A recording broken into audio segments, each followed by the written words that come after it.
ఇంతటి అవకాశాన్ని ఇచ్చినందుకు ముఖ్యంగా నా జనం మా పెనుగొండ ప్రజల మధ్యన నిలబడి మాట్లాడే అవకాశం వచ్చినందుకు కూడా చాలా అదృష్టంగా ఈరోజు భావిస్తున్నాను.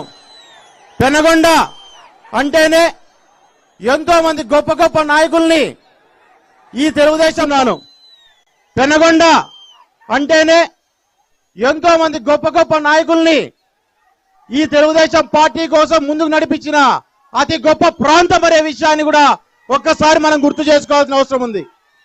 ఈరోజు పరిటాల రవీంద్ర లాంటి వ్యక్తి అంత గొప్ప పేరు తెచ్చుకునే అవకాశం ఏంటంటే ఆ గొప్పతనం ఈ పెనుగొండ ప్రాంత ప్రజలదే అనే విషయాన్ని కూడా మరొక్కసారి మీకు అందరికీ నేను తెలియజేస్తున్నాను.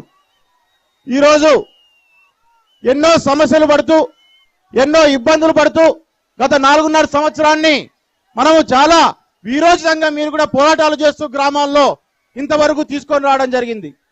ఇంకొక 40 రోజులు దాటిందంటే 3 ఏళ్ళు మనకు సినిమా చూపించామనుకుంటున్నారు. తర్వాత మనం చూపించే సినిమా ఏ రకంగా ఉంటుందో కూడా రేపొద్దున కనపడబోతోంది అనే విషయాన్ని నేను మరొకసారి తెలియజేస్తున్నా. ఈ వేదిక మీదుగా ఒక చిన్న సంఘటన, ఒక చిన్న దీని గురించి కూడా నేను చెప్పదలుచుకున్నాను. చాలా మంది ఒక ప్రత్యేకమైన పరిస్థితుల్లో నేను కూడా తర్వాత ఎక్కువగా మాకు కనపడింది ఏంటంటే ఒకప్పుడు జరిగిన సంఘటన గురించి ఎక్కువ చెప్పుకుంటూ వస్తా అంటారు. ఏంట్రా అదంటే ఒకప్పుడు తెలుగుదేశం పార్టీ 2019లో ఓడిపోయినప్పుడు బైకులకు, కార్లకు, ట్రాక్టర్లకు సైకిళ్లు కట్టుకొని ఊరేగిచ్చినారు. అవి వాస్తవంగా చెప్పాలంటే స్టేజ్ మీద ఉన్న వాళ్ళు, కింద ఉన్న వాళ్ళంతా కూడా ఆ రోజు మనం దెబ్బతిన్న దానికంటే కూడా అటువంటి సంఘటనలు ఎక్కువగా చూసి బాధపడినాం. అవునా కాదా? అవును, అటువంటి సంఘటనలు చూసి బాధపడడం జరిగింది. ఈరోజు ధర్మవరంలో మేము ఒక నిర్ణయం తీసుకున్నాం. ఏ సైకిల్ అయితే రోడ్డులో బండ్లకు కట్టి ఇచ్చారో ఆ సైకిల్ ని బండ్ల పైన కట్టి మన ఊర్లో ముత్యాలమ్మ, దుగ్గమ్మ ఊరేగుతుందే ఆ రకంగా ఊరూరున ఊరేగిస్తూ ఈ సైకిల్ అనేది కిందకి దిగదు. ఈ సైకిల్ ముందుకు పోతూనే ఉంటుంది. ఎన్ని సమస్యలు వచ్చినా అడ్డం వస్తే తొక్కుకుంటూ గాని ముందుకెళ్తుందే గాని ఎక్కడ ఈ సైకిల్ ఆగదు అనే విధిలో మేము ఆ కార్యక్రమాన్ని మొదలు పెట్టడం జరిగింది.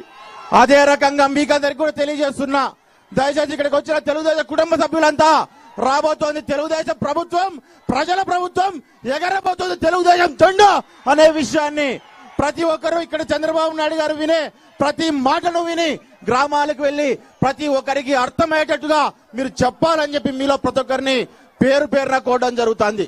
మరి దాంతో పాటు గత 5 ఏళ్ల నుంచి మనం చూస్తున్నాం, ఎక్కడ సమస్య వచ్చినా చంద్రబాబు నాయుడు గారు మన వెంట నిలబడుతున్నారు. నాయకులు భుజం తట్టి ముందుకు నడిపిస్తున్నారు. అదే రకంగా మన యువ నాయకుడు నారా లోకేష్ గారు ఎన్ని సమస్యలు వచ్చినా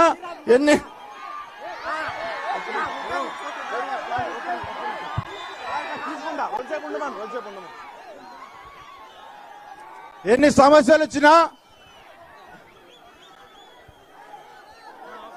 మరి ఈరోజు మనం ముఖ్యంగా మనం మాట్లాడుకోవాల్సిన వ్యక్తి ఎవరి గురించి అంటే నారా లోకేష్ గారి గురించి.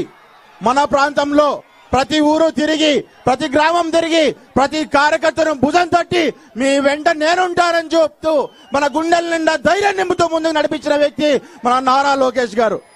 ఈరోజు చాలా చోట్ల మేము చెప్తా అంటాం, రాజకీయం అంటే తెలుగుదేశం వస్తేనే చాలా సాఫ్ట్ గా అలా వెళ్ళిపోతుంది, ఎప్పుడు అభివృద్ధి వైపే చూస్తాము, అంతేగాని వేరే ఏమి ఆలోచన చేయమని చెప్పి చాలా మంది కూడా మమ్మల్ని కూడా ప్రశ్నించడం జరిగింది. ఈరోజుసారి ఒక విషయాన్ని గుర్తు పెట్టుకోవాలా, ఈసారి జరగబోయే రాజకీయం ఎట్లుంటదంటే అభివృద్ధి, రాజకీయం రెండు పక్క పక్కన రైలు పట్టాల్లో పోయే పరిస్థితి రాష్ట్రంలో ఉంటుందనే విషయాన్ని చెప్పాలా.